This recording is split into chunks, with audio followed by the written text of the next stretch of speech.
Podemos nos sentar. Uma boa tarde a todos.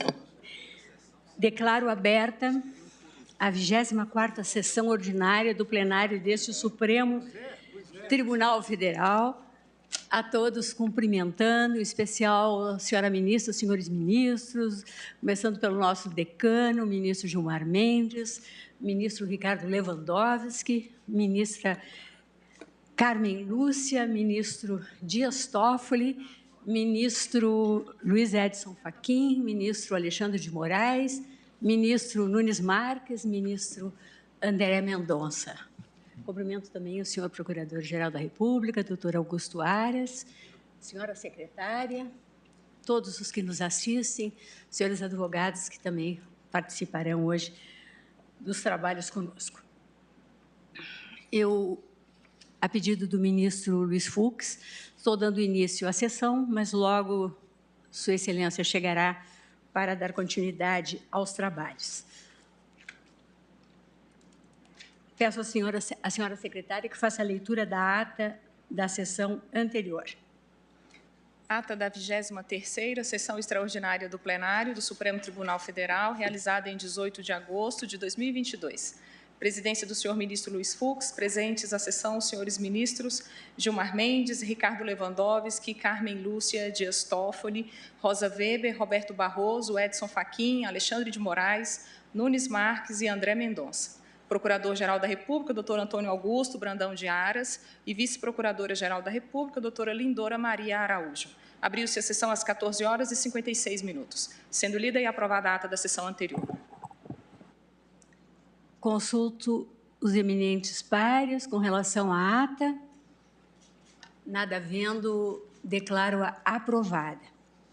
Senhores ministros, vou apregoar para julgamento conjunto a ação direta de inconstitucionalidade 7.042 e a ação direta de inconstitucionalidade 7.043, ambas sob a relatoria do ministro Alexandre de Moraes.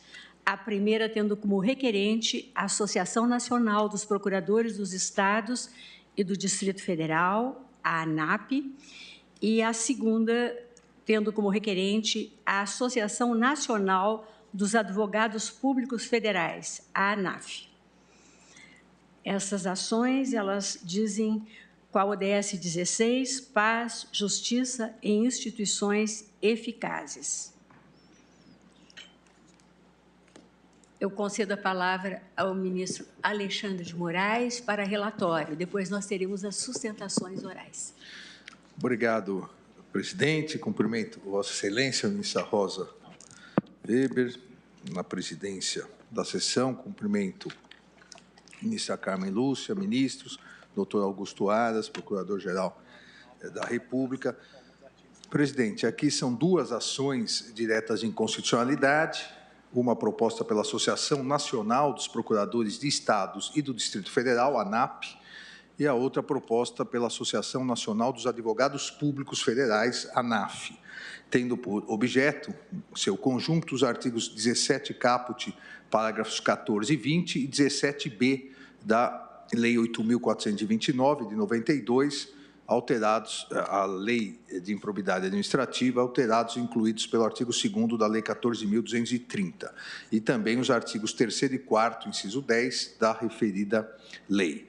Eu transcrevo os dispositivos impugnados no relatório, que já distribuí a vossas excelências. Na ADI 7042, a Associação Nacional dos Procuradores dos Estados e do Distrito Federal, ela argumenta que as normas impugnadas retiram a legitimidade dos entes públicos lesados para ajuizar ações de improbidade. Aqui o artigo impugnado é exatamente aquele que, alterando a regulamentação anterior da Lei de Improbidade Administrativa, da 8429, passou a conferir legitimidade exclusiva ao Ministério Público para a propositura de ação de improbidade administrativa, retirando a colegitimidade existente, inclusive, da própria Fazenda Pública, e prevendo que, no prazo de 1 ano, a partir da data de publicação da lei, o Ministério Público competente deveria manifestar o seu interesse em continuar ou não, em dar ou não prosseguimento às ações de improbidade administrativa que, na verdade, teriam sido ajuizadas pela Fazenda Pública, inclusive em grau de recurso.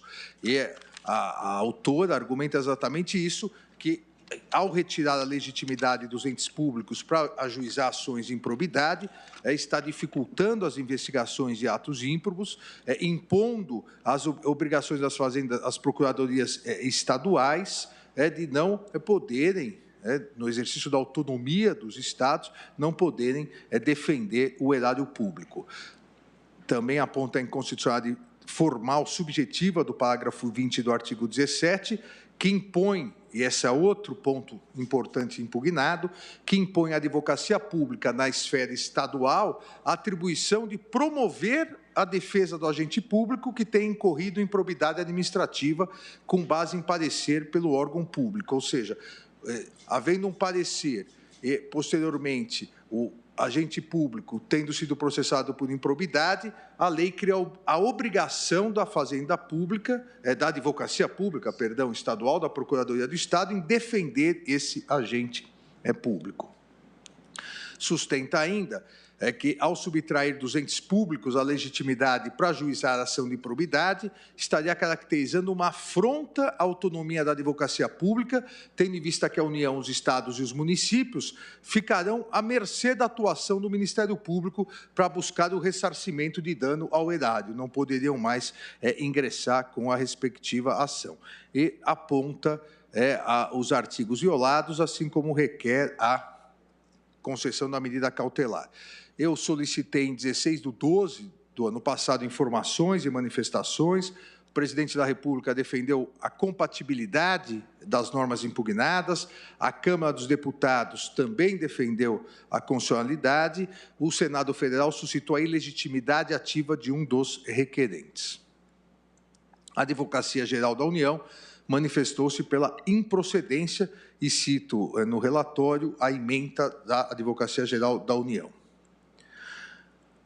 Na DI 7043, a segunda DI a ser julgada em conjunto, também os artigos impugnados e os argumentos são extremamente semelhantes, ampliando a questão da impugnação em relação também à nova previsão legislativa que prevê que o acordo, prevê a possibilidade do acordo de não persecução civil, mas somente permite ao Ministério Público esse acordo. Da mesma forma que dá a legitimidade exclusiva ao Ministério Público para a propositura da ação de improbidade administrativa, prevê que só o Ministério Público poderia fazer o acordo de não persecução civil. A Presidência da República suscitou a ilegitimidade ativa, da mesma forma que o Senado Federal.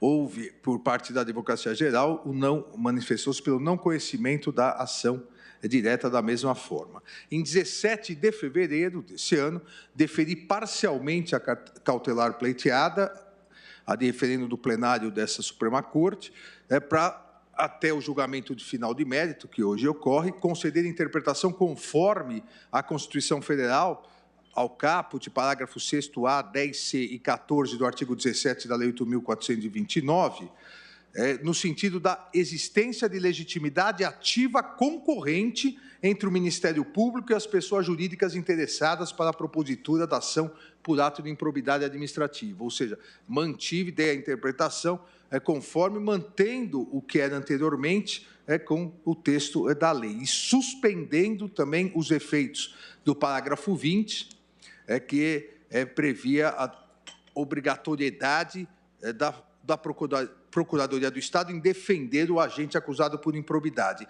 E suspendi, em decorrência, também a previsão de que, em um ano, o Ministério Público deveria decidir se assumiria ou não a legitimidade ativa, a parte ativa das ações propostas pelas procuradorias. O Procurador-Geral da República manifestou-se depois em memoriais e haverá sustentação oral de Sua Excelência. É o relatório, presidente. Obrigada, ministro Alexandre. Eu convido o doutor Vicente Martins Prata Braga para fazer a sua sustentação oral em nome da requerente Associação Nacional dos Procuradores dos Estados e do Distrito Federal, ANAP, no prazo regimental de até 15 minutos. Está com a palavra, doutor. Boa tarde, excelentíssima senhora presidente em exercício dessa Egrégia Corte, ministra Rosa Weber. Boa tarde, excelentíssimo senhor ministro relator Alexandre de Moraes. Parabéns pela posse na presidência do Tribunal Superior Eleitoral, que Deus o abençoe. Ministro Lewandowski, também pela assunção da vice-presidência, parabéns. Ministro Fachin, parabéns pelo trabalho que desenvolveu perante a Corte Eleitoral. Cumprimento também o ministro Gilmar Mendes, decano desta Corte, ministra Carmen Lúcia, decana desta Corte, excelentíssimo senhor Procurador-Geral da República, Augusto Aras, nossos colegas advogados e advogadas e a assistência.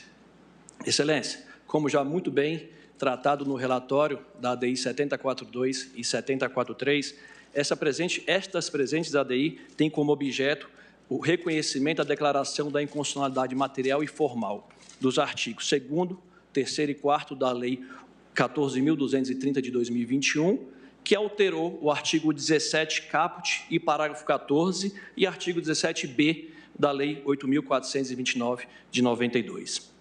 Vamos começar tratando no aspecto da formalidade da inconstitucionalidade do artigo 17, parágrafo 20 da Lei 8.429 de 92. Foi criado, estabelecido pelo Congresso Nacional, com a edição da Lei 14.230 de 2021, uma obrigação para as procuradorias de Estado, para os entes federados estaduais, defenderem os ex-gestores por atos de improbidade cometidos durante a sua gestão. Não se entra no mérito da constitucionalidade material ou não de tal criação de obrigação. O que se busca aqui alegar é a inconstitucionalidade formal em razão de violação do artigo 18 da Constituição Federal, que compete aos Estados, aos municípios e à União, de forma autônoma, organizar político-administrativamente a sua gestão. Excelência, ao se estabelecer uma nova obrigação por meio de uma lei federal, que nesse aspecto ela seria lei federal, criando obrigação para os estados e para os municípios, ocorre uma clara violação do artigo 18 da Constituição Federal, devendo ser reconhecida a inconstitucionalidade formal subjetiva de tal dispositivo. Se adentrar ao mérito, se seria justo ou não exigir tal obrigação dos entes federados menores. No que diz respeito, excelências, ao artigo 17 caput e parágrafo 14, que reconhece a legitimidade dos entes federados para propor ação de improbidade administrativa juntamente com o Ministério Público, a Lei 14.230 de 2021, a nova Lei de Improbidade Administrativa, trouxe uma substancial alteração, retirando a legitimidade dos Estados, da União e dos municípios proporem tais ações, causando, na visão da Associação Nacional dos Procuradores de Estado e Distrito Federal, um grave retrocesso social. As ações de improbidade, excelências, quando foi com a Lei de 92, 8429, estabeleceu uma garantia para a sociedade de buscar a punição daqueles gestores que malversassem, que tratassem de uma forma não republicana o erário público. Agindo de uma forma deliberada para causar uma lesão ao erário, competiria às procuradorias de Estado, que é quem representa judicialmente os entes estaduais, e às procuradorias de município, que é quem representa os municípios, ingressarem com a ação buscando a punição do gestor ímprobo e bem como o ressarcimento ao erário do dano causado por tal gestor.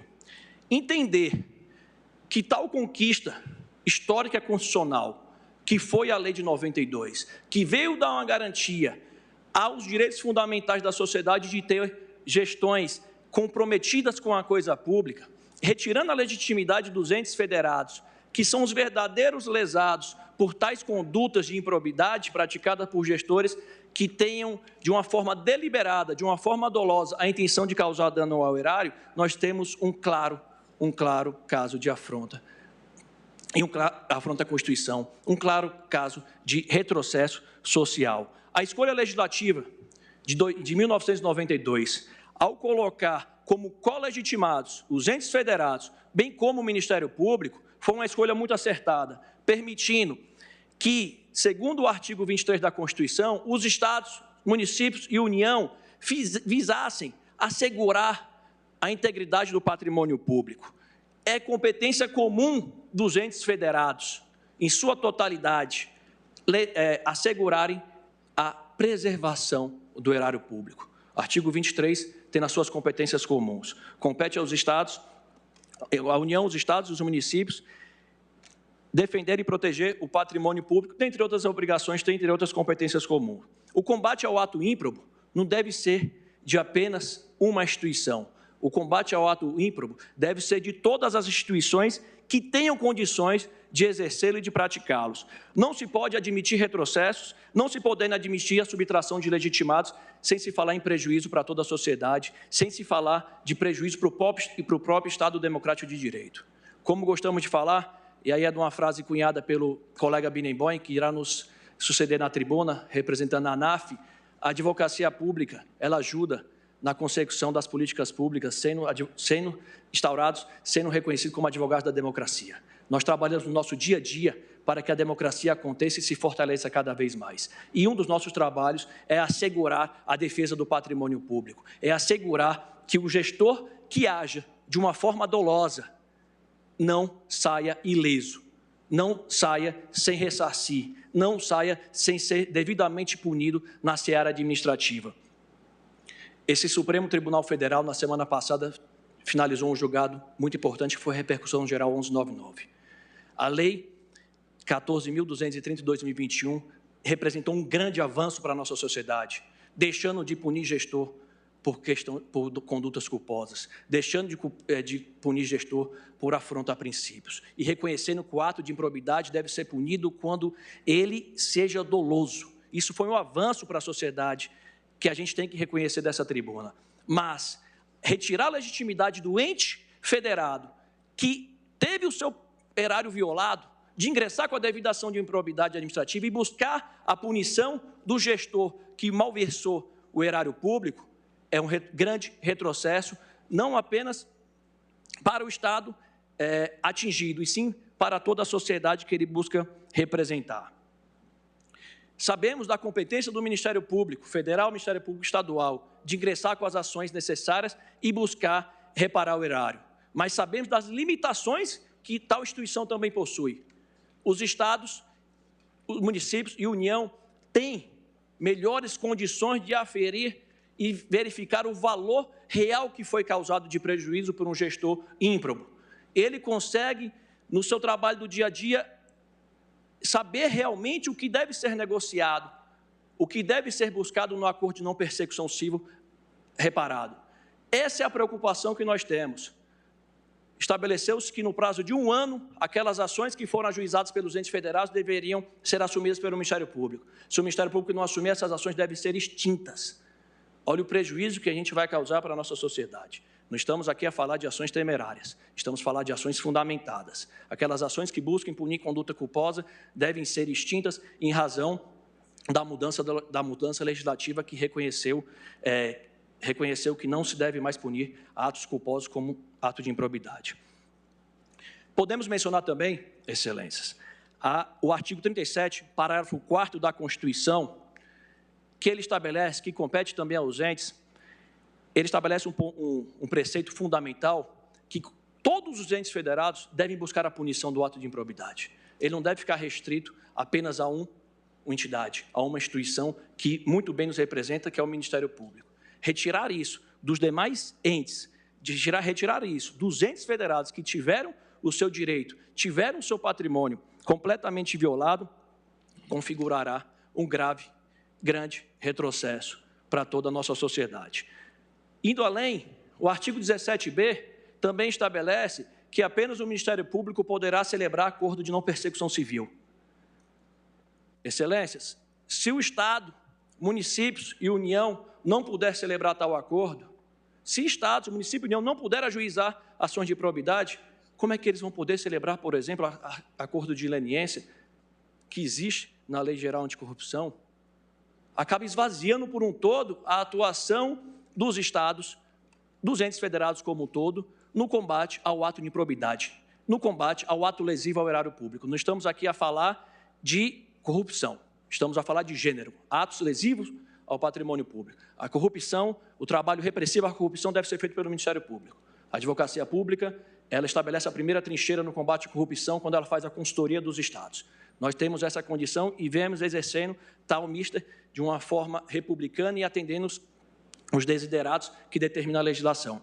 Mas, se o ato ocorreu, cabe sim aos entes federados também poderem celebrar, por meio das suas procuradorias estaduais, por meio das suas corregedorias, controladorias, os acordos de não persecução civil, trazendo uma recuperação imensa para toda a sociedade. Eu busquei números aqui de alguns estados da federação. Temos aqui o exemplo da Procuradoria-Geral do Estado de São Paulo. Temos mais de 800 ações ajuizadas que buscam recuperar mais de 66 bilhões para o cofre do Estado de São Paulo. Rio de Janeiro já celebrou 3 grandes acordos de leniência e acordo de não persecução civil, recuperando 44 milhões num dos acordos com Andrade Gutierrez, recuperando 132 milhões com a construtora Carioca, recuperando 660 milhões com a Odebrecht, tudo feito pela Procuradoria-Geral do Estado do Rio de Janeiro. E tem mais 3 acordos de leniência sendo celebrados, que tramitam em segredo de justiça, tramitam em sigilo. Minas Gerais já celebrou, ministra Carmen Lúcia, mais de 128 milhões em acordos de leniência. E esse foi especificamente com a construtora Andrade Gutierrez. Santa Catarina já celebrou mais de 50 milhões. Rio Grande do Sul, ministra Rosa, tem mais de 240 ações tramitando, ajuizadas pela Procuradoria do Estado do Rio Grande do Sul. E a Advocacia Geral da União, ministro André Mendonça, tem mais de 15 bilhões de acordo a entrar nos cofres públicos recuperado pela AGU, pelo trabalho eficiente que vem sendo desempenhado pela Advocacia Pública Federal, juntamente com a CGU. Não estamos aqui a fechar os olhos e imaginar um mundo que não existe, que não ingressem com ações temerárias, como muito bem colocado pelo ministro Gilmar Mendes na ação, na repercussão geral, tema 1199, sabemos que temos, ministro, ações que são ajuizadas de forma temerária, com desvio de finalidade, e jamais podemos compactuar com isso. Mas isso pode acontecer, não é consequência de um legitimado. Qualquer dos legitimados podem fazer com abuso de finalidade, ingressarem com ações que não deveriam ter ingressado. Isso nós temos que combater. O Congresso Nacional poderia ter avançado muito além, muito além, e ter entendido que o subscritor de uma peça, seja membro do Ministério Público, seja membro da Advocacia Pública, que busque a punição de um gestor por um ato de improbidade, caso essa ação fosse reconhecida como temerária, ele poderia ser punido também. Esse Supremo, como guardião da Constituição, como Corte Suprema, não Corte Superior, ele pode vir a interpretar a Constituição e buscar tal entendimento. Não podemos julgar uma classe inteira por condutas isoladas. Temos que ter a consciência que os mais de 8 mil advogados públicos estaduais representam o trabalho dia a dia na defesa do erário público estadual. Aqueles que buscam agir de forma político-partidária, utilizando como escudo o seu cargo, devem ser punidos pelos órgãos de corregedoria e devem ser excluídos dos quadros das respectivas carreiras. Não podemos admitir que poucos contaminem ações temerárias, não podemos admitir, e a ANAP não compactua, ministro Gilmar, com tal conduta. A gente entende que a ação a ser ajuizada, ela deve ser restritamente fundamentada e buscando a reparação do patrimônio público, sem jamais perseguir. E como foi trazido já no julgamento da repercussão geral 1199, alguns números, e alguns impressionam, ex-gestores sendo processados por condutas supostamente ímprobas, absurdas na nossa visão.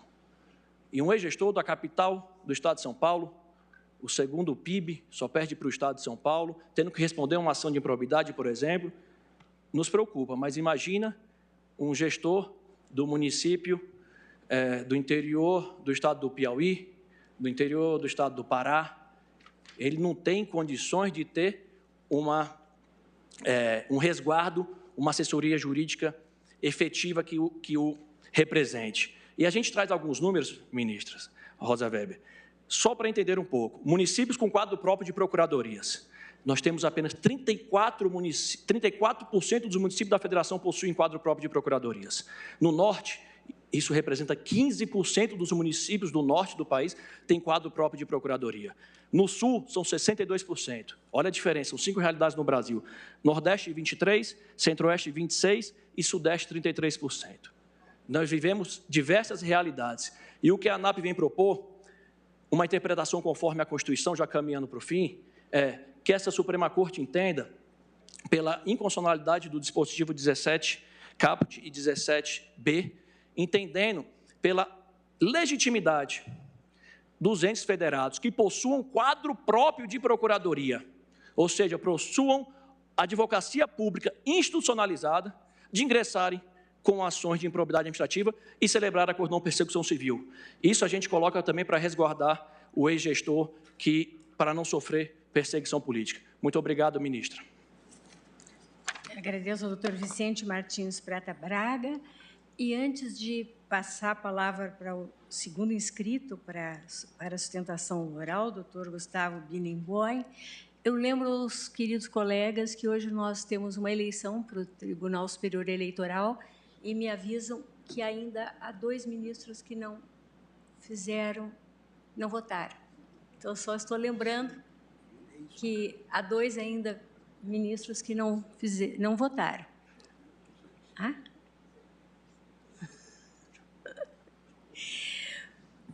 Pois não, doutor Gustavo.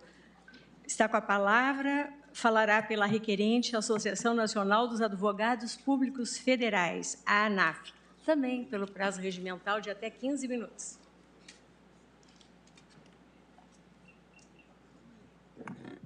Excelentíssima senhora presidente eleita e, neste momento, em exercício do Supremo Tribunal Federal, ministra Rosa Weber. Excelentíssima senhora ministra, excelentíssimos senhores ministros do Supremo Tribunal Federal, excelentíssimo senhor Procurador-Geral da República, zelosos servidores, colegas advogadas e advogados, senhoras e senhores. É dura a tarefa do advogado encarregado de falar depois de uma sustentação exaustiva, didática e correta, como a do presidente da ANAP, colega Vicente Braga, mas eu aqui honrado pela escolha dos colegas advogados públicos federais brasileiros, falo em nome da ANAF, que representa advogados públicos de todas as carreiras da Advocacia Geral da União espalhados pelo Brasil. E o faço com muita honra nessa ADI 7043, que investe contra os artigos 2º, 3º e 4º da Lei 14.230 de 2021, naquilo que alteraram algumas normas da Lei 8429 de 92, especificamente nos pontos já mencionados pelo eminente ministro Alexandre de Moraes, relator, e aqui da tribuna, naquilo que excluíram a possibilidade do ajuizamento de ações de improbidade administrativa pelas pessoas jurídicas integrantes da administração pública lesadas por atos ímprobos e também para a condução de negociações e a celebração de acordos de não persecução civil, criando um monopólio data vênia inconstitucional em favor do Ministério Público. Ao contrário do que possa parecer a um leitor apressado, a inclusão ou a exclusão das pessoas jurídicas lesadas do rol de legitimados para a propositura das ações de improbidade administrativa não constitui matéria sujeita à livre conformação do legislador, sendo antes a sua legitimação concorrente uma inafastável imposição constitucional. Como decorre da bem lançada decisão monocrática proferida pelo eminente ministro Alexandre de Moraes, como também do douto parecer proferido pelo Procurador-Geral da República, essa é uma conclusão que se extrai de razões constitucionais muito relevantes que se cumulam. A primeira delas decorre da leitura sistemática do próprio artigo 129 da Constituição, que elenca as funções institucionais do Ministério Público. Nele se lê: são funções institucionais do Ministério Público. Vem o inciso 1 e prevê promover privativamente a ação penal pública na forma da lei. Pelas razões ponderáveis e relevantes que todos conhecemos, a sociedade é representada no processo criminal pelo Ministério Público. Mas, ainda assim, com todos os freios e contrapesos conhecidos e previstos no Código Penal e no Código de Processo Penal, da ação penal privada subsidiária da pública, dos casos em que se exige a representação do ofendido que condiciona o exercício da ação penal pública e dos casos em que apenas existe a ação penal de iniciativa privada. Vem o inciso 3 do artigo 129 e prevê, como função institucional, como atribuição do parquê, promover o inquérito civil e a ação civil pública para a proteção do patrimônio público e social, do meio ambiente e de outros interesses difusos e coletivos. Vejam que, desde logo, o constituinte originário não se utilizou do mesmo advérbio de modo privativamente. E complementa, já que a lei, e muito menos a Constituição, se interpreta em tiras, como dizia o professor e ministro aposentado dessa corte, Eros Roberto Grau. Complementa e no parágrafo 1º do artigo 129, diz o Constituinte: a legitimação do Ministério Público para as ações previstas neste artigo não impede a de terceiros, nas mesmas hipóteses, segundo disposto nesta Constituição e na lei. Bom, alguém poderia supor que a previsão de que não impede que outros legitimados exerçam o direito de ação nos termos da lei esgotaria a matéria. Mas o Constituinte disse mais: não impede que outros legitimados nas mesmas hipóteses exerçam essa função nos termos, em primeiro lugar, desta Constituição. E o que prevê a Constituição? Primeiro, no artigo 23, inciso 1, uma competência comum à União, Estados, municípios e Distrito Federal para, inciso 1, zelar pela guarda da Constituição, das leis e das instituições democráticas e conservar o patrimônio público. Como dito no parecer do eminente Procurador-Geral da República, faz parte das funções dos entes públicos atuarem na proteção do patrimônio público. Essa curadoria tem, obviamente, como reflexo a atuação no controle interno da legalidade dos atos, no controle das contas públicas e, evidentemente, deve desaguar, quando necessário, na propositura das competentes ações judiciais. E essas ações judiciais podem envolver não apenas o ressarcimento ao erário, quando necessário, mas também a proteção da moralidade administrativa, todas as consequências inerentes à proteção do sistema de probidade administrativa, que envolvem aqueles valores previstos no artigo 37, caput da Constituição, e as consequências previstas no artigo 37, parágrafo 4º da Constituição, como a perda da função pública, a suspensão dos direitos políticos, a indisponibilidade de bens e, finalmente, por óbvio, o ressarcimento integral ao erário. Prever apenas como legitimado único o Ministério Público é criar um sistema capenga, criar uma espécie de sino sem badalo, em que a administração pública poderá apurar, em que a administração pública terá deveres constitucionais e legais de verificar atos de improbidade, mas ficará à mercê das decisões unipessoais do promotor da comarca. Então, imaginem, Vossas Excelências, com todo respeito, um ato gravíssimo de improbidade será apurado pelo Estado do Rio de Janeiro e apenas o promotor competente poderá ou não propor aquela ação de improbidade administrativa. Isso poderá soar como uma espécie de monopólio a respeito da opinio delicti, mas, em relação ao opinio delicti, há uma previsão constitucional expressa. Em relação à proteção da probidade administrativa, a Constituição, ao contrário, sinaliza com uma pluralidade de legitimados, exatamente com a preocupação de que o legislador ordinário, abre aspas, não colocasse todos os ovos num único cesto da probidade administrativa. Há ainda outras razões, excelências. O Ministério Público Federal, por meio do Procurador-Geral da República, muito sabiamente, acena também com uma violação à garantia constitucional do amplo acesso ao Poder Judiciário. A Constituição, no artigo 5º, inciso 35, assegura a todos o livre acesso à jurisdição, e esse é um direito fundamental também assegurado ao próprio poder público. A lei não excluirá da apreciação do Poder Judiciário lesão ou ameaça de lesão a direito. Se há uma lesão ao patrimônio público ou uma lesão ao patrimônio imaterial da administração pública, no sentido de uma lesão à moralidade administrativa, é dever da administração pública, por meio da advocacia pública, atuar no sentido do autossaneamento, da autodepuração daquele ato de improbidade, e que o faça pelas vias próprias, por meio do ajuizamento da competente ação judicial. Alguém poderá dizer, mas o poder público não está impedido de propor uma ação judicial inominada para o seu ressarcimento. Que o seja, que o seja.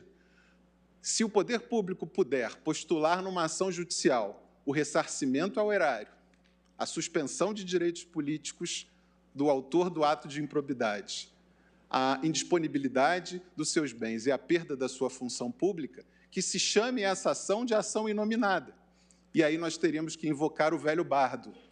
Ainda que não se chamasse Rosa a Rosa, conservaria ela o mesmo encanto e odor. E assim faço quase que uma homenagem aqui inusitada à nossa presidente eleita. Ainda que não se reconheça a legitimidade do poder público para o ajuizamento específico de uma ação com esse nome, ter-se-ia que reconhecer o direito ao acesso ao judiciário do poder público para obter os mesmos fins que o Ministério Público obteria numa ação de improbidade administrativa. Eu poderia concluir aqui, mas cito ainda uma violação que me parece clara ao sistema de improbidade administrativa. A Lei 14.230, a despeito daquilo que me parecem ser importantes avanços no sentido da objetivação, da densificação e da previsão com maior segurança e certeza jurídica dos atos de improbidade, também cometeu uma segunda impropriedade no artigo 17b, que foi excluir a prioristicamente as pessoas jurídicas da administração pública da possibilidade da negociação e da celebração dos acordos de não persecução civil. Ora, na Lei da Ação Civil Pública, 7.347 de 85, artigo 5º, parágrafo 6º, há a previsão de que as pessoas jurídicas da administração podem celebrar compromissos de ajustamento de conduta. Na Lei Complementar 73 de 93, a Advocacia Geral da União, artigo 4º, inciso 6, pode acordar, firmar compromissos nas ações de interesse da União. Na Lei 9.469 de 97, a AGU pode terminar litígios mediante transações. Na Lei 13.140 de 2015, União, Estado, Distrito Federal e municípios podem celebrar acordos para resolução de conflitos. Na Lei de Combate à Corrupção, há a previsão dos acordos de leniência em que os entes públicos podem celebrá-los. Por que apenas na Lei de Improbidade Administrativa houve essa vedação? Porque, evidentemente, o legislador aqui atuou com uma odiosa restringenda, atuou com uma discriminação injustificável e irrazoável à atuação do poder público numa seara em que ele tem atuado de maneira eficaz na recuperação de ativos que foram retirados do patrimônio público e que encontram hoje, pelos métodos da consensualidade, muitas vezes um caminho mais eficaz de sua restituição aos cofres públicos. Portanto, excelências, me parece que há razões constitucionais relevantes para que esta Suprema Corte, exercendo um juízo estritamente jurídico-constitucional, considere inconstitucionais, sem redução de texto, os dispositivos introduzidos pelos artigos 2º, 3º e 4º da Lei 14.230, de 2021, naquilo que se refere especificamente à legitimidade para a propositura das ações de improbidade e para a celebração de acordos de não persecução civil, a sugestão da ANAF é que o Supremo faça uma interpretação conforme e proclame a legitimação concorrente das pessoas jurídicas da administração pública lesadas com o Ministério Público, seguindo o procedimento estabelecido na Lei 14.230, para que ambas possam tanto ajuizar como celebrar acordos de não persecução civil, criando assim uma espécie de institutional bypass, uma competição institucional entre Ministério Público e pessoas jurídicas legitimadas em prol da maior eficiência do sistema de combate à improbidade administrativa. É como postula a ANAF. Muito obrigado, excelências. Agradeço ao doutor Gustavo Bienenboim e passo a palavra ao Procurador-Geral da República, doutor Augusto Aras, para a sua sustentação oral nas duas ADIs. Obrigado, senhora presidente. Cumprimento a todas e a todos. Boa tarde. Senhora presidente, ministra Rosa Weber, os meus cumprimentos, sua excelência ministra Carmen Lúcia, senhores ministros, senhor ministro relator Alexandre de Moraes, cumprimento outrosim os eminentes advogados que vieram à tribuna, a doutora Carmen Lília, a todos os servidores e servidoras. Questiona-se, em síntese, em ambas as ações, a legitimidade das pessoas jurídicas lesadas pelo ato de improbidade para o ajustamento da correlatação, como se pudesse caber exclusivamente ao Ministério Público a sua titularidade, assim como afasta-se na lei questionada a possibilidade de que essas instituições congêneres em defesa do patrimônio celebrem um acordo de não persecução civil prevista na nova lei. Foram impugnadas ainda normas que sujeitariam o prosseguimento dos processos deflagrados por ações de improbidade propostas pela Fazenda Pública à manifestação aquiescente do Ministério Público.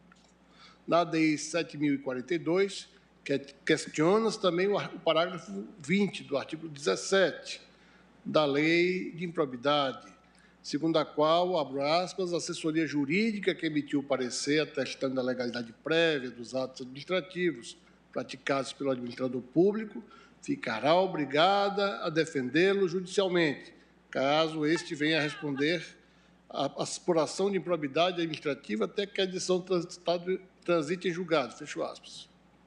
Quanto à temática inicial, ou seja, a legitimidade ativa ad causam das pessoas jurídicas lesadas pelo ato ímprobo para a propositura da ação de improbidade, ambas as ações impugnam o disposto no artigo 17, caput, parágrafos 6º-A, 10C e 14, da Lei 8.429, de 92, com a redação dada pelo artigo 2º da Lei 14.230, de 2021.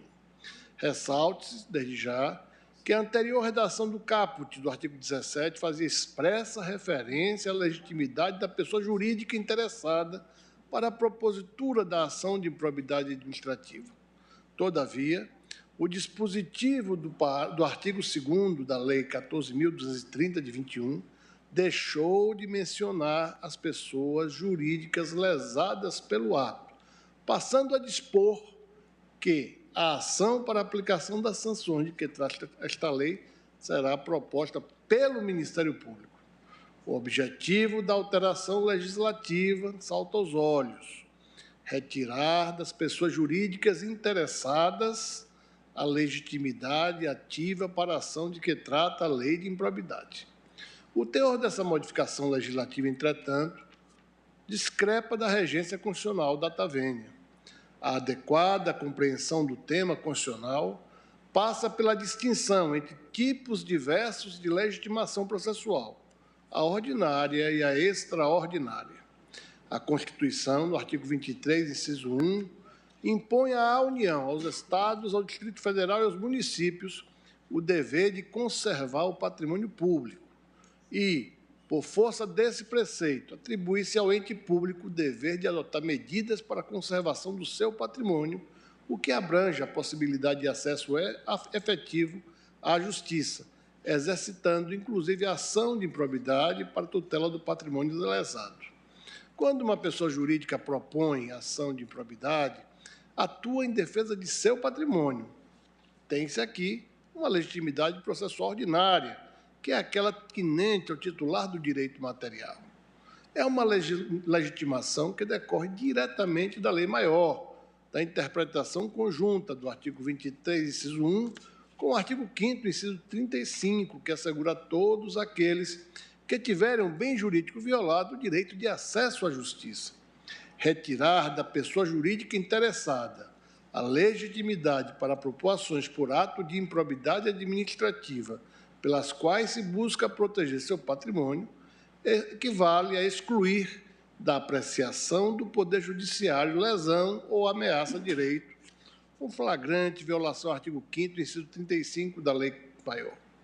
Em relação ao Ministério Público, a Constituição Federal, no artigo 129, inciso 3, estabelece ser função constitucional do parquê promover ação civil pública para a proteção do patrimônio público e social, do meio ambiente e de outros interesses difusos e coletivos. O Ministério Público, quando propõe uma ação de improbidade, atua buscando defender direito de toda a coletividade. E, conquanto atue em nome próprio, o Ministério Público é portador processual de um direito transindividual. Vale dizer, de um direito não apenas acidentalmente coletivo, mas essencialmente coletivo, na terminologia do saudoso José Carlos Barbosa Moreira. O direito vindicado e o interesse que lhe serve de substrato são da titularidade da sociedade como um todo. Sob o prisma processual constitucional, não se assenta, portanto, sobre as mesmas bases conceituais a titularidade ativa da ação que se confere à pessoa jurídica lesada e aquela que, a seu turno, se atribui ao Ministério Público, pois, enquanto a primeira é de feição ordinária, a segunda é típico exemplo de legitimação extraordinária. Essa distinção é importante para uma adequada interpretação do artigo 129, parágrafo 1º da Constituição, a teor do qual a legitimação do Ministério Público para as ações civis previstas neste artigo não impede a de terceiros nas mesmas hipóteses, segundo o disposto nesta Constituição e na lei. Ora, entre as ações previstas no artigo 129, encontra-se a ação civil pública para a proteção do patrimônio público e social, do meio ambiente e de outros interesses difusos e coletivos, o que abrange, obviamente, a ação contra ato de improbidade administrativa, não obstante as peculiaridades que a fazem situar, mercê dos efeitos que podem derivar da procedência do pedido, no âmbito dos instrumentos processuais do direito público sancionador. O artigo 129, parágrafo 1º da Constituição, confere ao legislador liberdade de conformação para dispor sobre a legitimidade para a ação civil pública, mas apenas no tocante à legitimação extraordinária, que é a única objeto da disciplina do artigo 129 da Constituição. Não é permitido ao legislador restringir a legitimação ordinária da pessoa jurídica lesada, pois essa decorre dos artigos 23, inciso 1 e 5º, inciso 35 da Constituição, que estabelece o dever de conservar o patrimônio público e o direito de acesso à justiça. Entendo que as razões já declinadas servem, ao mesmo tempo, para equacionar duas outras questões também postas ao exame desta egrégia Suprema Corte no presente julgamento. A primeira delas é o acordo de não persecução civil. Não há de haver dúvida de que o interessado na celebração do pacto e na resolução da questão é a própria pessoa jurídica lesada, que pretende restaurar o patrimônio de que é titular. O acordo celebrado evita o ajuizamento da ação de improbidade ou põe termo ao processo em andamento. Retirar da pessoa lesada a legitimidade para a celebração do acordo de não persecução afronta a razoabilidade e a eficiência da justiça. Não há sentido em se admitir que a pessoa lesada possa ajuizar a ação de improbidade, negando-se-lhe, entretanto, a possibilidade de celebrar acordo que põe termo à demanda ou que evita a sua propositura. É evidente que tudo isso, todos esses processos, dado o interesse público primário que permeia o debate, e a atribuição também do Ministério Público, que atua no foro, no respectivo ofício e no processo, fazer o seu trabalho de custo iuris, sem prejuízo de se contrapor a eventual acordo que possa ser lesivo ao interesse público.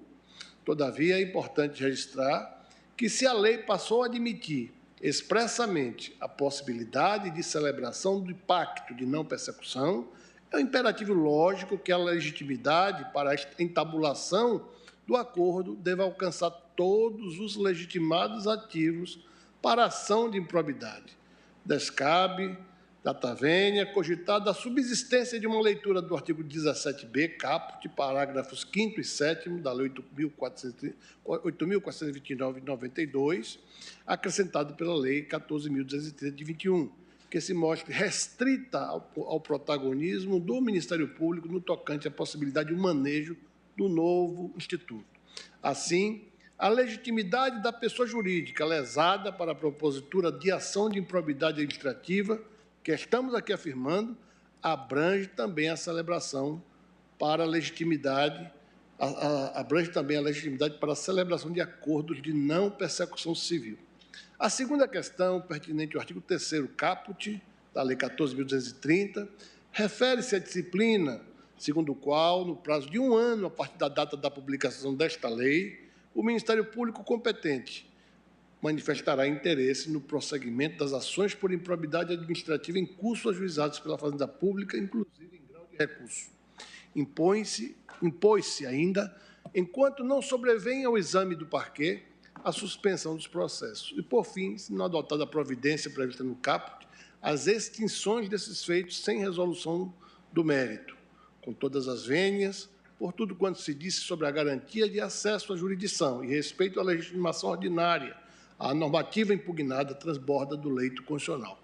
Por último, quanto ao parágrafo 20 do artigo 17, atinente ao patrocínio da defesa do administrador público nos processos desencadeados por ações de improbidade, a norma questionada, no nosso entender, retira seu fundamento do próprio artigo 132 da Constituição, que confere aos procuradores dos Estados e do Distrito Federal a representação judicial e a consultoria jurídica das respectivas unidades federadas. Não se conferiu nova atribuição às procuradorias dos Estados. Apenas se reconhece expressamente a atribuição que já lhe é própria. Ressalta-se que o dispositivo não gera propriamente um direito do gestor público à defesa judicial pelos órgãos da advocacia pública, máxime quando as razões que derem seja a caracterização da improbidade não foram tratadas no parecer jurídico. Há que se respeitar também as normas do Código de Ética da Advocacia, de modo a afastar o reconhecimento de um suposto direito subjetivo à representação judicial, com base no artigo 17, parágrafo 20 da Lei de Improbidade, quando o patrocínio não encontre amparo no interesse público. É aqui, finalmente, relevante registrar que o sistema de defesa da probidade administrativa, que nós, no Brasil, nos acostumamos a falar de lei de improbidade administrativa, recomenda que a cidadania na defesa do patrimônio público se estenda a todas as entidades que disponham de qualificação legal, institucional, para que o direito de todos seja protegido. E eu peço vênia, ministra Carmen, para lembrar na defesa deste sistema de probidade, defesa da probidade administrativa. Um velho adágio do nosso Nordeste que diz que quanto mais abelha, mais mel. Quanto maior o número de agentes em defesa do patrimônio público, maior a possibilidade de transformarmos a cultura da defesa do patrimônio público, aumentá-la e torná-la mais eficiente do que restringindo a legitimidade, seja ordinária, seja extraordinária, a apenas uma só instituição. Por isso, coloco-me numa posição confortável de dizer que a defesa pública do patrimônio público pode ser feita pelas procuradorias, especialmente aquelas que sejam constituídas num quadro de carreira, para que isto se faça de forma institucionalizada, sem prejuízo do trabalho do Ministério Público, como cursus legis, como de resto sempre acontece. Com essas palavras, este Procurador-Geral da República se manifesta pela procedência parcial dos pedidos para que a seja declarada a inconstitucionalidade parcial sem redução de texto do artigo 17 caput, parágrafos 6A e 10C, bem como do caput dos parágrafos 5º e 7º do artigo 17B, todos da Lei 8.429 de 92, na redação dada pela Lei 14.230 de 2021, afastando-se interpretação que confira ao Ministério Público a exclusividade para a propositura da ação de improbidade e para a celebração do acordo de não persecução civil. Seja declarada, e B, seja declarada a inconstitucionalidade do artigo 3º e seus parágrafos da Lei 14.230 de 2021. Com essas palavras, senhora presidente, agradeço a atenção de todas e todos. Obrigado. Eu que agradeço, doutor Augusto Aras, e passo a palavra ao eminente relator, ministro Alexandre de Moraes. Obrigado. Temos meia hora, presidente, ainda nesse turno, mas fica... Presidente, serão os tradicionais 20 minutos. Presidente, mas nós discutimos durante 2 semanas a questão da improbidade, então muita coisa eu acho que não haverá necessidade de repetir. A controvérsia aqui, presidente, para especificar bem como as sustentações orais o fizeram, e cumprimento aqui o doutor Vicente Martins Prata Braga, que falou pela ANAP, o doutor Gustavo Binemboy, que falou pela ANAF, e o eminente Procurador-Geral da República, doutor Aras, que falou pelo Ministério Público. A controvérsia aqui se restringe a 2 pontos importantíssimos. A legitimidade para a propositura de ação de improbidade, se realmente é possível a alteração legislativa que conceda a privatividade ou exclusividade ao Ministério Público, e isso leva, eu diria, por arrastamento, a discussão sobre a privatividade ou não da celebração do acordo de não persecução civil. E o segundo ponto, aquele que impõe à respectiva assessoria jurídica a atribuição de promover a defesa judicial do administrador público que responda por ato de improbidade em razão de ato praticado com base em parecer emitido pelo referido órgão público. São essas 2 questões, a primeira bipartida, mas o raciocínio, me parece, a lógica, são os mesmos. Eu faço aqui, na preliminar, defendo a legitimidade das autoras, de ambas as autoras, cito já precedentes de ações, tanto da ANAP quanto da ANAF, então eu afasto a ilegitimidade apontada pela Advocacia Geral da União, pelo Senado, pela Câmara, até porque temos vários precedentes, e me parece que aqui a pertinência temática, principalmente, é flagrante em relação a ambas as associações. Há também, aqui só para constar, e coloco no voto, a pendência de embargos declaratórios, mas os embargos se confundem com o próprio mérito, então, uma vez solucionado o mérito, não há mais necessidade da análise dos embargos, ficaria prejudicado.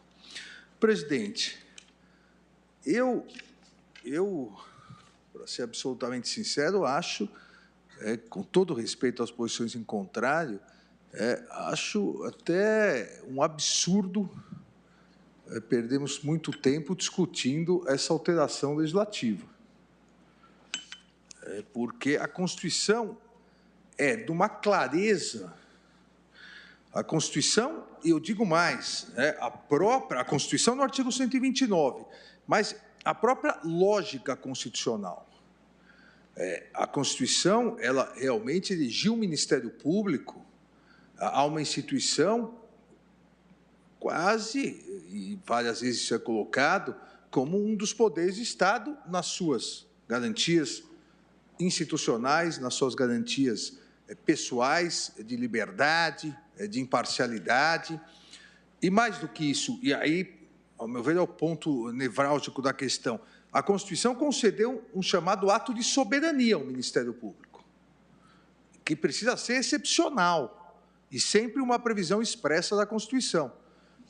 Cada poder de Estado tem um ato de soberania, aquele ato que não pode ser revisto totalmente pelos demais poderes. O legislar do legislativo, a discricionariedade administrativa pelo poder executivo, o trânsito em julgado, a função jurisdicional pelo poder judiciário, e o Ministério Público, pela primeira vez na história constitucional brasileira, teve a sua previsão, no artigo 129, inciso 1º. São funções institucionais do Ministério Público promover privativamente a ação penal pública na forma da lei. Ou seja, em que pese a possibilidade da existência de controles de eventual promoção de arquivamento existentes hoje no artigo 28 do Código de Processo Penal, na redação antiga ainda, uma vez que suspensa essa parte do pacote anticrime, e com um novo modelo de controle, um modelo melhor de controle, e um modelo que foi defendido e procurado pelo Ministério Público durante esses mais de 30 anos na redação que está suspensa, mas, independentemente disso, num caso ou no outro, quem dá a última palavra, se alguém poderá ou não ser processado, é a instituição Ministério Público, no caso de ação penal pública.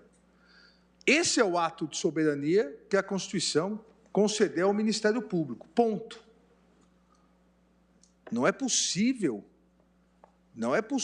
por norma legal, conceder ao Ministério Público a privatividade do controle da probidade na administração pública. Eu diria que a simples menção expressa do artigo 129, inciso 1º, ao definir a privatividade da ação penal pública ao Ministério Público, só isso bastaria para impedir que a legislação estabelecesse, no caso de ações civis por ato de improbidade, estabelecesse uma privatividade. Mas a Constituição foi mais além. A Constituição, no inciso 3º do artigo 129, estabeleceu também ser função institucional do Ministério Público promover o inquérito civil e a ação civil pública para o patrimônio para a proteção do patrimônio público e social, do meio ambiente e dos outros interesses difusos e coletivos. E no parágrafo 1º, para reforçar a ideia da não privatividade no caso de ação civil, a Constituição diz: a legitimação do Ministério Público para as ações civis previstas nesse artigo não impede a de terceiros, nas mesmas hipóteses, segundo o disposto nessa Constituição e na lei. Então, o legislador constituinte foi muito claro. Ministério Público, pela primeira vez, você terá privatividade da ação penal. Mais do que isso, você poderá combater a improbidade administrativa, poderá defender o patrimônio público e social, poderá defender o meio ambiente e outros interesses difusos e coletivos por meio da ação civil, só que, nesse caso, a sua legitimação não impede a de terceiros nos termos da lei. Em outras palavras, não é privativa. E aqui foi uma das grandes discussões que tivemos nas semanas anteriores. A lei disse que isso não é uma ação civil. A lei disse isso exatamente para fugir de alguns pontos que nós já tratamos aqui. anteriormente. Inclusive, a retroatividade ou irretroatividade é uma ação que, a ação de improbidade do Ministério Público, é uma ação trabalhista de improbidade administrativa, é uma ação penal de improbidade administrativa. Obviamente que não, é uma ação civil de improbidade administrativa. Ah, é uma ação administrativa, não existe ação administrativa.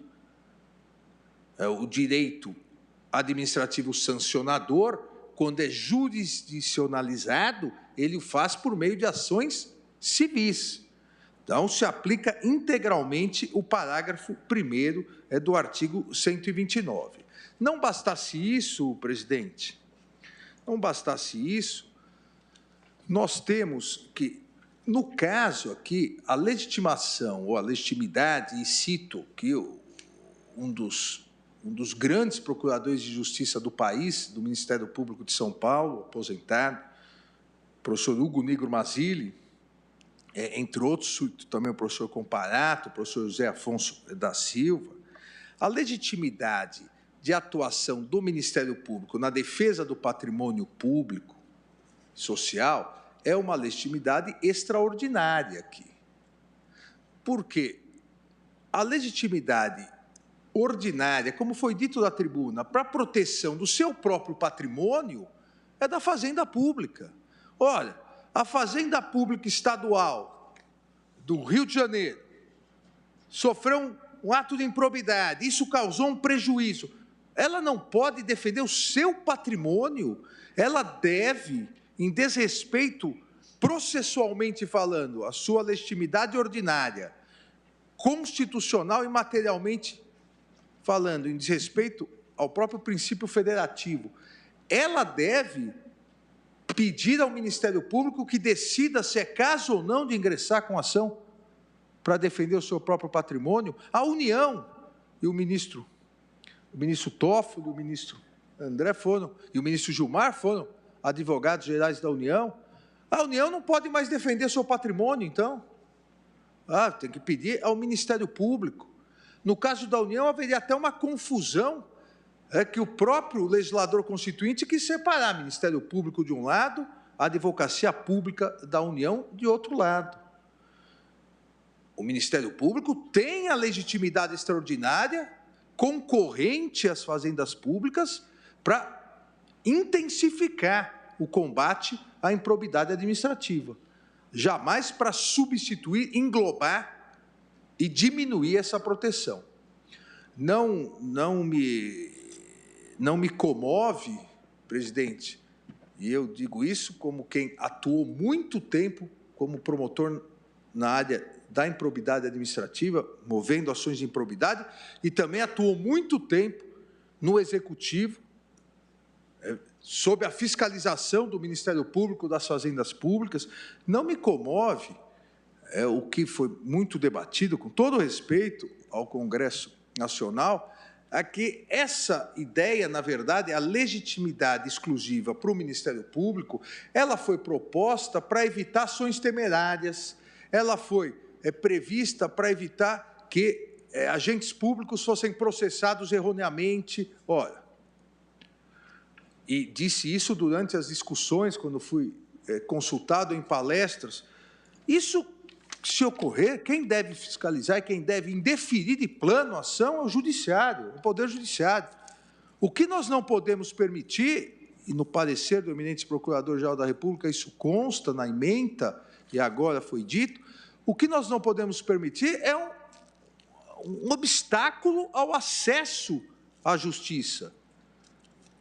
Um funil que vai obstaculizar o acesso das procuradorias, da advocacia pública, da proteção do patrimônio público sob esse argumento. Há ações temerárias. Se há ações temerárias, aqueles que propuseram as ações temerárias devem ser responsabilizados.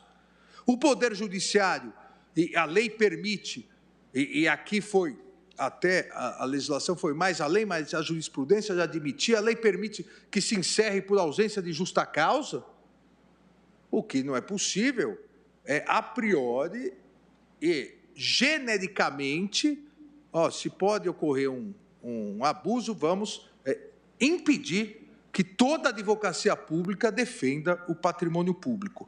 Então, há aqui, presidente, em resumo, como eu disse, há um argumento de cunho constitucional processual, e da própria questão do ato de soberania do Ministério Público, onde ele só tem a privatividade expressa da ação penal pública.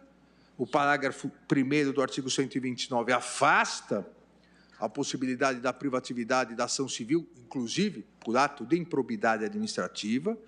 Há o argumento processual de que aqui a legitimidade do Ministério Público é extraordinária, não em substituição daqueles que possuem a legitimidade ordinária, que são as fazendas públicas, a advocacia pública, mas sim em cooperação, em concorrência. Para que isso? Porque também a Constituição, no artigo 37, ela consagrou o combate à corrupção, o combate à improbidade administrativa, o respeito à legalidade, à impessoalidade e à moralidade como vetores básicos da administração pública. Então, ao consagrá-los como vetores básicos, ampliou ou amplificou aqui a necessidade de proteção, colocando, além do legitimado ordinário, a advocacia pública, as fazendas públicas, um legitimado extraordinário com todas as garantias de independência que tem o Ministério Público. Retirar das fazendas públicas, da advocacia pública, a possibilidade de ingressar com ações em proteção ao patrimônio público, fere aqui a Constituição em inúmeros preceitos e fere toda a lógica constitucional de proteção a patrimônio público. Eu cito também aqui um trecho de um acordo da eminente ministra Carmen Lúcia, que diz exatamente, aqui em relação à Defensoria Pública, mas se aplica ao mesmo caso. Disse a eminente ministra, quem aproveitaria a inação da Defensoria Pública, negando-se a legitimidade para o ajuizamento da ação civil pública? A ninguém, diz a ministra Carmen Lúcia, a ninguém comprometido com a construção e densificação das normas que compõem o sistema constitucional do Estado Democrático de Direito. E vai mais além, dizendo, não fosse suficiente a ausência de vedação constitucional, e no caso aqui, em relação ao Ministério Público, eu diria, há uma vedação constitucional da previsão de privatividade para ação civil. Disse a ministra Carmen, inexiste também na Constituição brasileira a norma a assegurar exclusividade em favor do Ministério Público para o ajuizamento da ação civil e pública. Então, não há, presidente, a possibilidade de se declarar constitucional esse artigo. É verdade que a maior ou menor legitimidade concorrente é o legislador que pode estabelecer. O parágrafo 1º diz, segundo o disposto nesta Constituição e na lei. Ao estabelecer nessa Constituição, automaticamente, os municípios, o Estado e a União podem proteger o seu patrimônio. Legitimidade aqui ordinária. A lei pode estabelecer outros órgãos. O que a lei não pode é suprimir todos os órgãos, inclusive os legitimados ordinariamente pela Constituição, estabelecendo aqui uma inexistente privatividade do Ministério Público para a propositura de ação de improbidade administrativa. Por favor, ministra Carmen. Se Vossa Excelência me permite a observação, senhora presidente, posso falar? Sem dúvida. O que Vossa Excelência está afirmando basicamente é que a Constituição não estabeleceu, nem é no Brasil, tido como válido que o Ministério Público seja senhor único da probidade administrativa, ou seja, não sendo senhor único da probidade administrativa, que é princípio de toda a administração pública, todas as entidades da federação têm o dever e, portanto, quem dá os fins dá os meios de fazer com que ela valha. Basicamente, Vossa Excelência está fundamentando em que o Ministério Público não é senhor absoluto da probidade administrativa, que é direito de todo cidadão o governo honesto. É isso. Exatamente. Ministra Carmen, veja que o próprio Ministério Público concorda com isso, como disse o eminente Procurador-Geral da República, e diferentemente das outras ações, e que nós tivemos como amicicure diversos procuradores-gerais defendendo os posicionamentos dos Ministérios Públicos, nessa ação não há nenhum pedido de amicus curiae por parte das Procuradorias-Gerais, porque nunca defenderam uma exclusividade no combate à improbidade administrativa. A Constituição dá somente ao Ministério Público o inquérito civil, mas não deu ao Ministério Público a exclusividade da ação civil, como Vossa Excelência bem disse, não transformou o Ministério Público no senhor absoluto do combate ou não à improbidade administrativa, relegando a advocacia pública, que tem o dever constitucional de proteção ao patrimônio do ente federativo, município, Estado ou União, relegando a um plano, eu não diria nem secundário, a um plano terciário, tão somente podendo pedir ao Ministério Público para defender ou não o seu próprio patrimônio. Porque, como Vossa Excelência afirma, ministro, há uma lógica constitucional. O espírito da Constituição é de que o princípio é da probidade, combate-se a improbidade. Então, para os estados que têm obrigação de cumprir o princípio da moralidade, portanto, os administradores de serem probos, há ações como essa. E, para o cidadão que tem o direito ao governo honesto, há o direito, a garantia fundamental da ação popular. Então, na verdade, há um sistema de garantias. A garantia do ente da federação e das entidades, pelas procuradorias, pela advocacia pública e o Ministério Público, que atua exatamente no sentido da sociedade. Mas cada cidadão pode entrar com ação popular, inclusive, para defender o princípio da moralidade. E nós ficaríamos, ministra Carmen, numa situação estranha em prevalecendo a alteração legislativa. O cidadão, o eleitor, pode entrar com ação popular. O Ministério Público com ação civil. E a advocacia pública em defesa do ente federativo com nada. Que tem o dever pelo artigo 133. Não poderia entrar com ação popular, porque a ação popular é o eleitor, e não poderia entrar com ação por improbidade. Obviamente, não seria de uma constitucionalidade maior. Eu cito aqui precedentes antigos, mais antigos, de 2000, e o mais recente de 2020, um de relatoria do eminente ministro Ilmar Galvão, outro de relatoria do nosso presidente ministro Luiz Fux, com 20 anos de diferença, mas ambos reafirmando a mesma coisa, que a legitimação do Ministério Público, no caso da ação civil, é extraordinária e jamais poderia afastar a iniciativa do próprio ente público interessado. Diz isso lá em 2000, ministro Ilmar Galvão, e depois de 20 anos, a mesma coisa, o ministro Luiz Fux.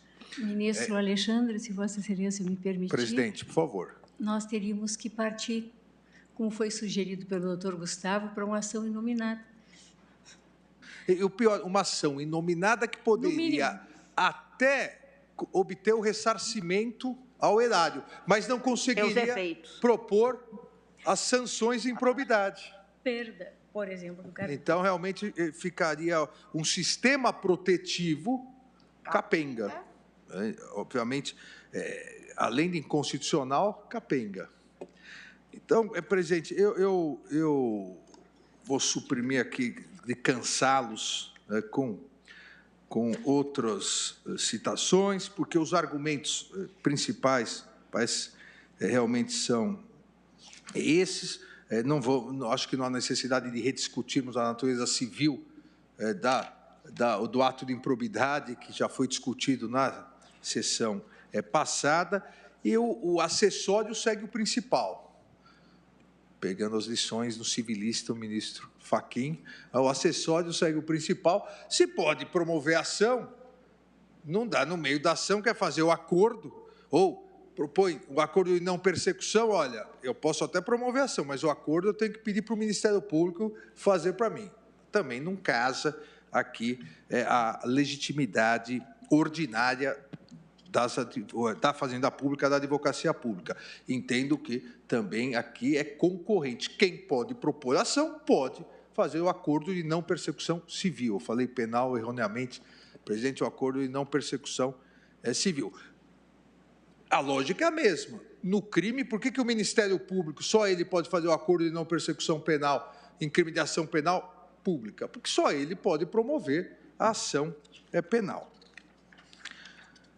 Então, nesse caso, presidente, eu reitero, nesse primeiro ponto, esses 2 pontos, eu reitero e reafirmo a decisão dada cautelarmente, onde suspendi e concedi a interpretação conforme, para declarar a inconstitucionalidade, sem redução de texto, do caput do artigo 17 da Lei 8.429, na redação dada pela Lei 14.230, e por arrastamento dos parágrafos 6A e 10C do referido artigo, de modo a se restabelecer a existência de legitimidade ativa concorrente entre o Ministério Público e as pessoas jurídicas interessadas para a propositura da ação por ato de improbidade administrativa.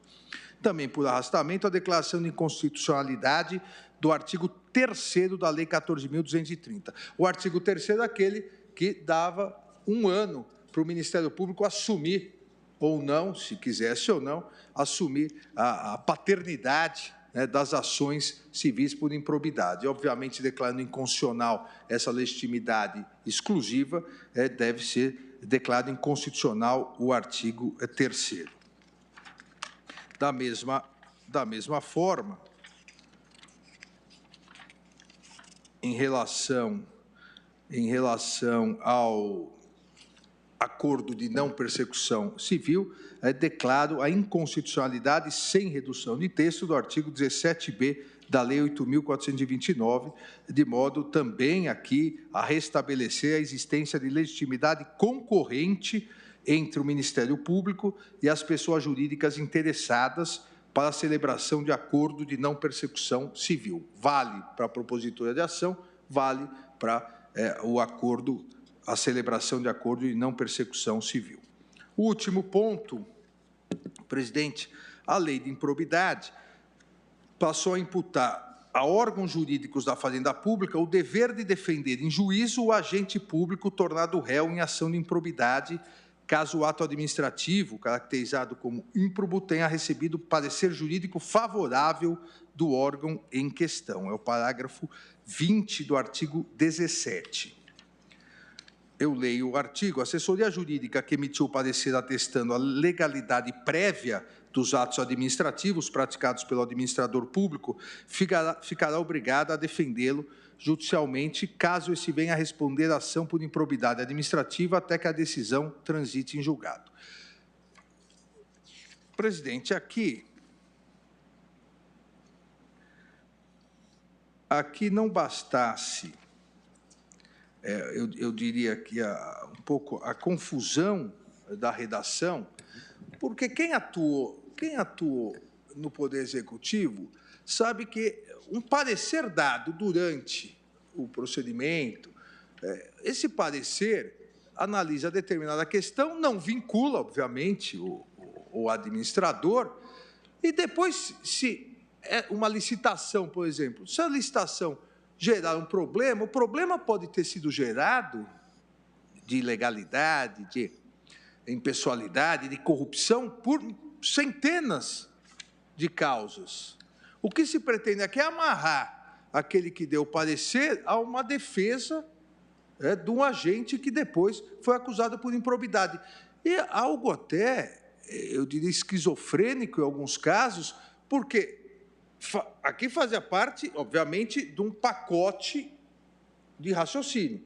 A Fazenda Pública não pode mais, só o Ministério Público, e além da Fazenda Pública não poder, a Fazenda Pública vai ter que defender, a Procuradoria vai ter que defender o agente público. Até porque todos os estados, principalmente, têm consultoria jurídica da Procuradoria, das Procuradorias, e no caso federal, dos advogados da União, os procuradores federais. Então, deu um parecer, vai ter que defender o agente acusado de improbidade. Aqui também, me parece, presidente, que esse artigo, esse parágrafo 20 do artigo 17 é inconstitucional, como defende a Associação Nacional dos Procuradores do Estado e Distrito Federal, a ANAP, como também defende não, a ANAP não defende isso.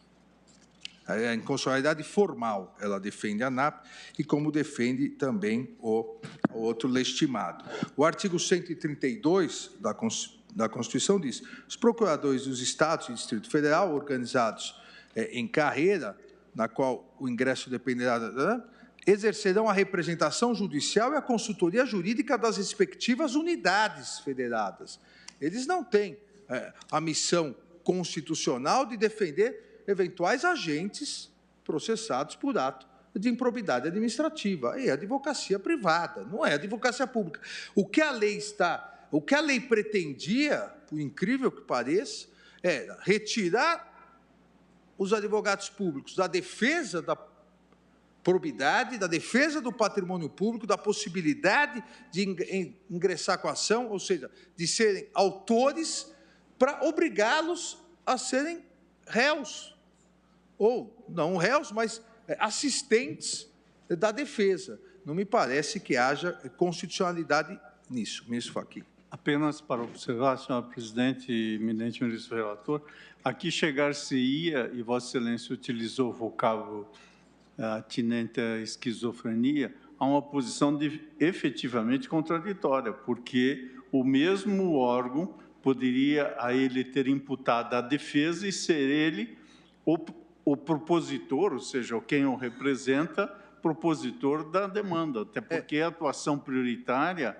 dos advogados públicos e a defesa do erário. Exatamente. Por isso, ministro Fachin, que eu falei que era um pacote que retirou, num artigo retirou do polo ativo e ainda, não bastasse isso, obrigou a fazer parte do polo passivo, no mínimo como assistente de defesa. Mas como Vossa Excelência, na elegância que lhe é peculiar, diz assim, era para atar as procuradorias. Não, era para amedrontar os procuradores, porque com medo ele não daria pareceres, ou ele ficaria achando que ele estaria sujeito. Ou seja, toda a construção da independência dos procuradores para que as carreiras fizessem com que se tivesse compromisso com a coisa pública, cairia por terra, porque realmente se introduz ali a possibilidade de ele ser imputado por alguma coisa. Não é isso, ministro Fachin? Na verdade, é muito isso. O verbo seria esse. Pretende-se criar um clima, aquilo que o ministro Dias Toffoli falou em seu voto, que os agentes públicos passaram a ter receio pelas ações de improbidade, agora passou-se esse receio para o próprio procurador. E nós mesmos aqui já tivemos oportunidade de decidir, e há um caso ainda pendente, em relação à independência, autonomia dos advogados públicos, dos procuradores, que, obviamente, salvo a comprovada má-fé ou um conluio com o agente público na emissão do parecer, não pode ser responsabilizado pelo seu parecer, porque o parecer não é vinculativo. E aqui, como Vossa Excelência disse, ministra Carmen, realmente o que acabaria gerando é um receio de atuação. Impede a Fazenda Pública, as procuradorias, impede de entrar com a ação. Exige que se defenda o agente acusado de improbidade. Obviamente, estaria desrespeitando mais um artigo, que é o 132 da Constituição. Então, presidente, também aqui eu declaro a inconstitucionalidade do parágrafo 20 do artigo 17, que fez essa exigência constitucional. É o voto, presidente. Obrigada, ministro Alexandre. Eu suspendo a sessão pelo tempo regimental.